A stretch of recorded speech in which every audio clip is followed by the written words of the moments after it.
বাড়ির বিটারা দুনিয়ার মানুষ দাউদ করবে আর লাস্টে বিটিকে থালবাটি মাছ দি মরণ হয়ে যাবে। কুটুম আসার আগের দিন একবার মাজো, কুটুম আসার পরের দিন একবার মাজো, এইরকম শোকেস খালি করে করে মাঝে মরো। তোমরা ভাইবে না জানো এই কথা শুধুমাত্র আমার একার জন্য প্রযোজ্য, প্রত্যেকটা ঘরে ঘরে সব বিটি মানুষের জন্য প্রযোজ্য। কুটুম আসার আগে একবার থালবাটি মাজো, পরে একবার মাজো, কারণ শোকেসের বাহারে রে তো খাতে দেওয়া যাবে না। আসসালামু আলাইকুম রহমতুল্লাহ করে চলে আসলাম আজকে একটা ইফতার পার্টি দেওয়ার জন্য। আমাকে বাড়ি ঘরোয়াভাবে সবাই মিলে একসাথে বসে ইফতার করবে। প্রত্যেক বছর এরকমই হয়, কিন্তু প্রত্যেক বছর রোজার শেষের দিকে করা হয় এই প্রোগ্রামটা, কারণ সবাই এক একজন এক এক কাজে ব্যস্ত থাকে, জামাই মাইয়েকে দাউদ করা হয়, তারা ছুটি ছাটা নিয়ে আসবে তারপরে তো এই রোজার শেষের দিকে কিন্তু সবাই এক জায়গায় হয়। সেই সুবাদে এই ইফতার পার্টির আয়োজন হয়। আমার শাওরি যে সময় বেঁচে ছিল সেই সময় আমার শাওরি এইসব করতো, এই সব আয়োজন আমার শাওরি করতো, আর সবাই মিলে হই হই রই রই করে আনন্দ ফুর্তি করে এই একদিন উদযাপন করে ইফতার করতো। শাওরি যে সময় বেঁচে ছিল তার তো বয়স হয়ে গেছে, তার অর্ডার নিয়েই এইসব করা হতো, কিন্তু গত বছরও সে বেঁচে নেই, এই বছরও সে বেঁচে নেই, তারপরেও কিন্তু তার দেয়া এইসব রেওয়াজ রীতি রেওয়াজ মাইনে চলতেছি আমরা, কারণ তারে সবাই খুব ভালোবাসতো। আর অবর্তমানেও কিন্তু এইসব আয়োজন চলতেছে, কিন্তু আল্লাহ তারে বেহেস্তে নসিব করুক। এই দুটো রোজা সে পাইল না, তারে ছাড়াই আমরা এই দুটো রোজায় সবাই মিলে ইফতারি করতেছি। একটা সময় সে ভীষণ খুশি হইতো, এরকম সবাই যে সময় একসাথে হইতো, সবাই একসাথে মিলে হই হই করে খাইতো, সবাই আনন্দ করতো, বাচ্চারা থাকতো, সবার একটা মানে মিল মোহাব্বত অন্যরকম ছিল।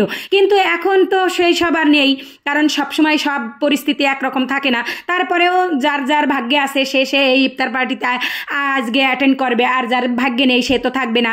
এখন কথা হচ্ছে আমি কি আয়োজন করলাম, আমি একা মানুষ তো যথাসাধ্য চেষ্টা করেছি সবাইকে খুশি করার। আজকের এই ছোট পরিসরে এই যে আয়োজন সবকিছু একা হাতেই আমি করে ফেললাম, আলহামদুলিল্লাহ।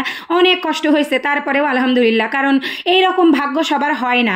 কেউ টাকা পয়সা সাশ্রয়ের ধান্দায় থাকবে, সে এইসব আয়োজন করবে না, কেউ খাওয়ার ধান্দায় থাকবে, সে এইসব আয়োজন করবে না। কিন্তু আল্লাহ রহমতে টাকা পয়সাও আছে, মনও আছে, খাওয়ানোর মন মানসিকতাও আছে, সব মিলায়ে আমি এবং আমার হাজব্যান্ড আমরা মিলে ঝিলে এই আয়োজনটা করে ফেললাম। দেখা যাক বাকিটা আল্লাহর ইচ্ছা। প্রত্যেকবারই এরকম একটা ছোটোখাটো আয়োজন হয়, ইনশাল্লাহ যতদিন বেঁচে থাকবো আল্লাহ যেন এই তৌফিক দেয় এবং এই মন মানসিকতাটা রাখে যাতে সবাইকে এক জায়গায় আনার। তো সবাই এক জায়গায় হয় না, কারণ এক একজনের মন মানসিকতা এক এক রকম। তারপরেও সর্বাত্মক চেষ্টা করেছি আমরা সবাইকে একসাথে নিয়ে ইফতার করার, ছোট বড় মাঝারি, জামাই মেয়ে, মানে যতদূর সম্ভব হয়েছে ততদূর। তো আজকে আমার যেসব আয়োজন ছিল ছোট করে, তার মধ্যে অন্যতম ছিল আলুর পেঁয়াজিটা। আলুর আইটেম বেশি ছিল, কারণ এই বছর আলুর দামও কম, পেঁয়াজের দামও কম। যাই হোক, আলুর আইটেমটা পছন্দ করতো সবাই, কারণ আমার শাশুড়ি এটা মুসমুসে করে ভাজতো।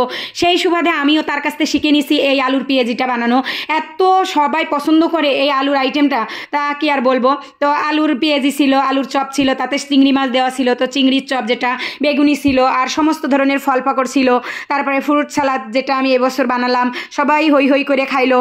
চিড়ে দই, তারপরে খেজুর, এগুলো তো আছেই। জানি না আজকের ইফতারিটা কতটা সবার মনোপুত হয়েছে, কারণ সবার মন রক্ষা করা আমার একার পক্ষে সম্ভব না। তারপরে আমি যথাসাধ্য চেষ্টা করেছি সবার মন রক্ষা করে ইফতার পার্টিটা স্বয়ং সম্পূর্ণ করার যথাসাধ্য চেষ্টা করেছি। যেহেতু একা মানুষ তো পরিশ্রম তো অনেক হয়েছে, সেটা বড় বিষয় না, কিন্তু সবাইকে যে এক জায়গায় করতে পেরেছি এটাই বড়, কারণ সবাই সবার ডাকে আসে না, আর সবাই সবটা মানে আশা করলেও পায় না, এরকম একটা বিষয় থাকে সব ফ্যামিলিতেই।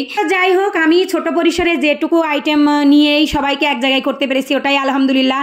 আর আশি করে কিন্তু ঈদ চলেই আসলো।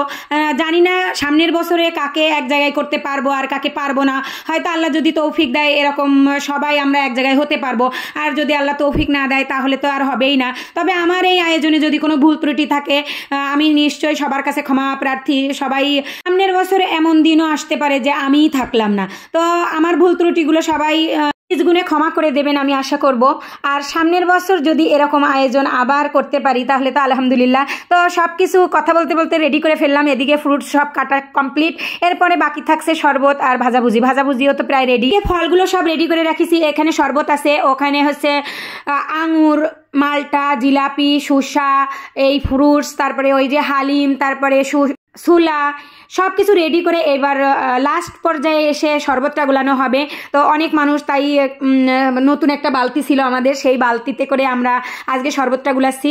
তারা বাবা ছেলে দুইজনই মিলে কিন্তু খুশি খুশি মনে শরবত গুলাচ্ছে। শরবতে স্পি দিয়া, তুকমা, এসবগুলোর ভুসি সব কিছু দিয়েই কিন্তু শরবতটা রেডি করা হচ্ছে। শরবত রেডি করার পরে সবাই সবার জায়গা নিয়ে বসে আছে, সবাই ইফতার করার জন্য প্রস্তুত। এদিকে চিড়া, দই, খেজুর দেওয়া হচ্ছে। সবাই মিলে আমরা মেয়েরা এবং ছেলেরা সবাই মিলে যে একসাথে এক ঘরের নিচে, মানে এক ছাদের নিচে বসে সবাই ইফতারি করতে পারতেছি, এটাই আলহামদুলিল্লাহ।